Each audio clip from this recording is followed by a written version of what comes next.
So looking at the title, you're probably thinking that's cap, but there actually is a hidden benefit of doing so in the short term. Studying 1 hour per week helped me save hours of doing bullshit tasks. And at the end of this video, you'll be able to do so too. So back in year 10, I remember getting to school after each weekend, and it was like a competition to see who studied the most. So study 10 hours on the weekend. Rookie numbers, brother.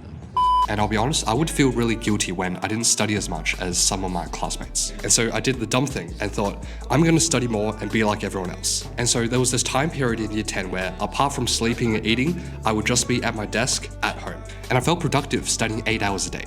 But I guess the important word here is I felt, because there was almost this false sense of comfort that comes from studying a lot. But the thing is, whenever it got to class time and the teacher picked on me to answer a question, I would just blank out, because it was like I never digested the content in the first place. And that's especially embarrassing after spending like a third of your time studying. So in other words, sitting down did not equal to studying. And so from that, I realized two things. First, no one cares how many hours you studied. And second, most people that claim to study 8+ hours a day, like myself at the time, are either procrastinating or doing inefficient things, but also shallow tasks, like making extremely aesthetic notes or highlighting the textbook. These are all things that can take up 8 hours of your time, but won't actually do much to change your exam grades. Now, you might be saying there's still a tiny benefit in doing these shallow tasks, and you might be right, but why do we want to settle on a small piece of the pie, like everyone else? Instead, you want to be doing the thing that will give you the most benefit. And I learned this from a somewhat old book, but good advice overall. It talks about the reason people seem to work or study for 8+ hours. And the reason is because they waste all their time doing these shallow tasks, like reading the textbook, when in reality, you can get the same outcome or same grades by just focusing on a few or even just one task. And the way this was shown to me was that I had to pretend I only had 1 hour per day to study.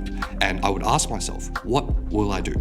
And I'll list out a couple of things. And then I had to ask myself, now, if I had 1 hour per week to study, what would I do? And then ideally I just keep crossing out things until I'm left with the one most important task. And the trick I found to make this actually work for me was I had to either actually study 1 hour per week or at least genuinely visualize myself doing so it becomes real. Now I did both, but I found visualizing more practical, and also exams are coming up, so you don't want to risk it. But just with visualizing, don't bullshit yourself. Actually pretend you had 1 hour per week to study for the entire year, because then you're forced to pick what the most important task is. And for me, it was doing practice questions and then writing down the errors I made. So questions, errors, and repeat.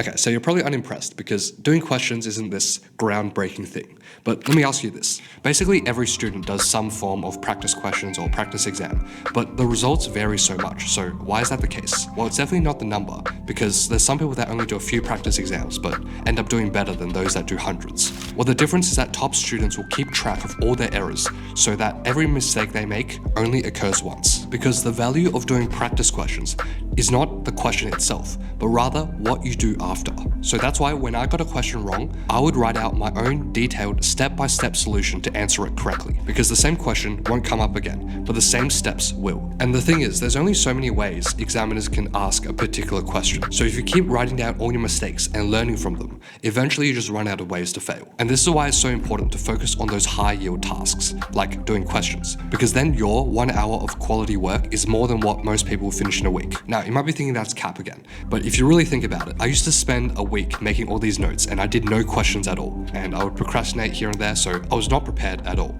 So even if you just spend 1 quality hour on doing some practice questions, that's miles further than That's miles further than where young Julian was at. And I'll just add in here because I don't know where else to add it. But after I focused on just doing questions and writing mistakes, I would spend around 1 to 2 hours each day studying, and then closer to around 4 hours near exams. So that's a massive reduction from the 8 hours that I was initially used to. And at the same time, I ended up scoring the top 1% in most of my subjects. So I cut down the time I studied in half just by trying to study 1 hour per week. Now, I usually promote another one of my videos here, but for this one, I've got an actionable step for those that actually want to change their grades. Ask yourself this: if you had 1 hour a week to study, what would you do?